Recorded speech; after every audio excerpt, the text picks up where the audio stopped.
I used to believe lies announced themselves. That they stumbled, hesitated, left fingerprints behind. But the most dangerous lie I ever heard arrived perfectly formed. Warm, quiet, convincing. It didn't change the story. It changed me. The moment I realized he was lying wasn't when he spoke. It was when I felt safe. Because safety, I would learn, is where lies survive the longest. This is not a story about the first time he lied. It's about how long it took me to notice. I used to believe lies announced themselves. That they arrived clumsy, nervous, apologetic. But the most dangerous lie I ever encountered didn't interrupt my life. It blended into it. It sat beside me quietly, watched the rain, and waited for me to feel safe. I came to Cumbria because it promised silence. Because lakes don't ask questions. And hills don't remember who you were before you arrived. The rain followed me here. Not aggressively. Just enough to soften the edges of things. That's when Oscar appeared. Not suddenly. Not dramatically. He was simply there. As if he'd been waiting for the scenery to settle. I noticed him first in fragments. Hands. A shoulder. The way he slowed his pace to match mine without asking. He didn't introduce himself immediately. Which felt polite. Unassuming. He let the moment introduce him instead. When he finally spoke, it wasn't to impress me. It was to observe something I hadn't said out loud. That's when I felt it. That quiet relief you mistake for connection. We stayed in the same stone cottage by coincidence. At least, that's how it felt. The kind of place where the walls absorb voices. Where silence feels intentional. Oscar moved through the space like he already knew where things were. Not confidently. Carefully. I remember thinking how rare that was. Someone who didn't need to announce their presence. I didn't notice then that he never asked where anything was. The lake was calm the next morning. So smooth it looked artificial. Oscar stood beside it longer than necessary. As if waiting for something to surface. He didn't look at his reflection. Not once. I told myself that meant depth. Introspection. Sensitivity. I didn't ask why I could see myself clearly in the water. But not him. People in Cumbria are polite. Observant. They greeted me warmly. Asked how long I'd be staying. When they looked at Oscar, their expressions changed, subtly. Not confusion. Not recognition. Something in between. No one asked his name. I told myself it was because he was private. Or shy. I didn't consider the possibility that they already knew who I was standing next to. Rain compresses time. It makes hours feel intentional. Oscar listened in a way that felt rare. Not reactive. Not distracted. He anticipated my thoughts before I finished them. Completed memories I hadn't offered yet. I called it chemistry. I didn't question how someone could understand me. Without knowing me very long at all. Oscar avoided mirrors. Casually. Naturally. When I laughed, he waited half a second before joining. As if confirming something internally first. He knew when I would wake before I did. Left the kettle warm. The window cracked exactly how I liked it. I told myself this was care. I didn't ask how he learned it so quickly. That night, I realized something strange. I didn't know why Oscar had come to Cumbria. Not really. The question hovered between us, untouched. Like it was waiting for permission. But I didn't ask. Because nothing felt wrong. And sometimes, that's the most dangerous feeling of all. Oscar stood watching the lake again. Rain blurring everything into one moving surface. I remember thinking how peaceful he looked. How perfectly he fit into this place. That's when it occurred to me, quietly, without panic.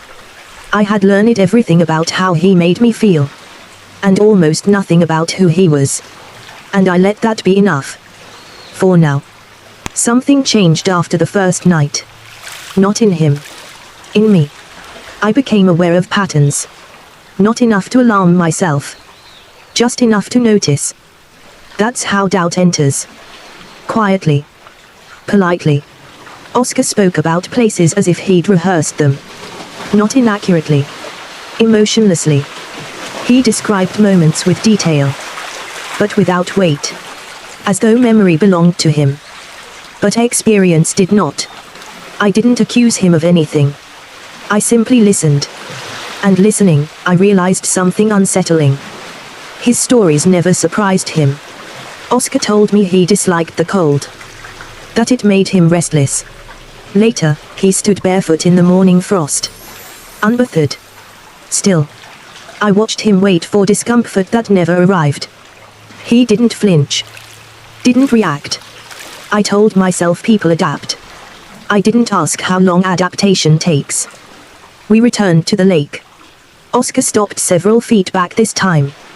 As if he'd learned something. He watched the water carefully. Not fearfully. Precisely. When the wind disturbed the surface. He looked relieved. I didn't understand why clarity seemed to unsettle him. Someone greeted me by name again. Asked how long I'd been back. I hesitated. Oscar watched me answer. Not to hear what I said. But to see how I said it. No one addressed him directly. No one ignored him either. They looked at him the way you look at an idea. You haven't decided what to call yet. The weather began behaving strangely. Rain would start when certain conversations drifted too close. It would stop when silence returned. I know how that sounds. But Cumbria has a way of cooperating with avoidance. And Oscar never commented on it. I almost asked him where he came from. Not geographically. Emotionally. But before the question formed. He spoke. Redirecting gently. He offered me something comforting instead. A memory of loss. Pain without details. I accepted it. Because unanswered questions feel rude. When someone gives you vulnerability in exchange. Oscar never contradicted me. Not once. He agreed with my fears. My preferences. My interpretations. At first, it felt affirming. Then it felt rehearsed. I noticed how he paused before agreement. As if selecting the correct version of himself. I wondered how many versions there were. I didn't think he's lying. I thought something far worse. What if I'm helping him? Helping him maintain something that shouldn't exist. I didn't know what that something was. But I felt complicit. The air changed. That dry, expectant cold. Oscar mentioned snow was coming. Before the forecast did. He sounded certain. As if he'd been here before. When things disappeared under white. I watched him pack away objects carefully. As though preparing for erasure. That night, as the first snow touched the ground. I realized something quietly devastating. Oscar wasn't reacting to my life. He was aligning himself with it. Adjusting. Refining. As if the goal wasn't to be known. But to fit. And for the first time. I wondered. Was I falling in love with a person? Or with a reflection that learned how to move? Snow changed everything. It quieted the landscape. Softened the sharp edges of doubt. There's something about snow that feels like forgiveness. Like permission to start again. Oscar seemed calmer once it arrived. As if the world finally matched something inside him. The village disappeared beneath the weather. Roads closed. Footsteps vanished almost as soon as they were made. We were alone without effort. Oscar spoke less. But when he did, his words felt deliberate. As if he'd been waiting. For the world to stop listening. One evening, without prompting. Oscar gave me something. Not information. Not details. An admission. He told me there were things he hadn't been honest about. Not lies, exactly. Omissions. The kind that protect rather than deceive. I felt relief before I felt caution. He explained that the name he used wasn't the first one he'd lived under. That he'd come to Cumbria to disappear. Not from danger, but from memory. He spoke about loss carefully, as though grief were something fragile he'd learned to carry. It was believable. That's the most dangerous thing a confession can be. His story answered every question I'd asked. It explained his silence, his attentiveness, his restraint. But more importantly, it didn't answer the questions I hadn't yet realized I was avoiding. And I didn't notice that at the time. Because relief is persuasive. I trusted him again. I allowed myself to believe the fracture had a name now. That uncertainty had been contained. I remember thinking, this is the truth. Finally. I didn't consider how convenient that thought was. We went to the lake despite the cold. The surface was unstable. Thin ice cracking quietly. I slipped. The moment stretched longer than it should have. Oscar pulled me back with strength that felt practiced. Efficient. He didn't panic. Didn't hesitate. Later, I noticed something unsettling. He never checked if I was afraid. As if fear hadn't factored into the outcome. I asked him why he'd told me the truth now. He answered immediately. Too immediately. Because he didn't want secrets between us anymore. The words were right. The timing was wrong. I felt the answer settle into place. Like a piece that had been prepared in advance. Snow erased the last visible paths. The world outside became blank. Undefined. Oscar watched the storm with quiet focus. Not concern. Anticipation. That's when I realized his confession had done something subtle. It hadn't clarified him. It had closed the conversation. The first thing that felt wrong wasn't his story. It was my reaction to it. I stopped questioning. I stopped observing. I became grateful instead. And gratitude, I learned too late, can be engineered. I replayed the confession in my mind. Not the facts. The structure. How it arrived. Only after my doubt grew dangerous. How it gave me just enough truth to stop digging. That's when I understood something chilling. Confessions can be tools. I watched Oscar stand where he always stood. Facing outward. And for the first time, I didn't ask what he was hiding from. I asked what he was moving toward. Because suddenly, terrifyingly, I wasn't sure the lie was behind us. I was afraid. It was only beginning. After Oscar's confession, nothing felt resolved. It felt sealed. Like a door that closes softly enough. You don't realize it's locked. The questions didn't disappear. They reorganized. And for the first time, I didn't know which ones belonged to me. Days stopped behaving in a straight line. Moments repeated themselves. Not exactly, but close enough to feel intentional. Oscar used the same phrase twice. Weeks apart. Word for word. At the time, I thought it was coincidence. Later, I wondered who he'd practiced it for. I began identifying possible moments. The first was trivial. A story Oscar told about childhood. The details were vivid. The emotions were correct. But the point of view was wrong. He spoke as if he were watching himself, not living it. I remember thinking, that's when he lied. Then doubting myself. Another moment surfaced. Oscar once described the lake as if he'd lost something there. Not fear. Not trauma.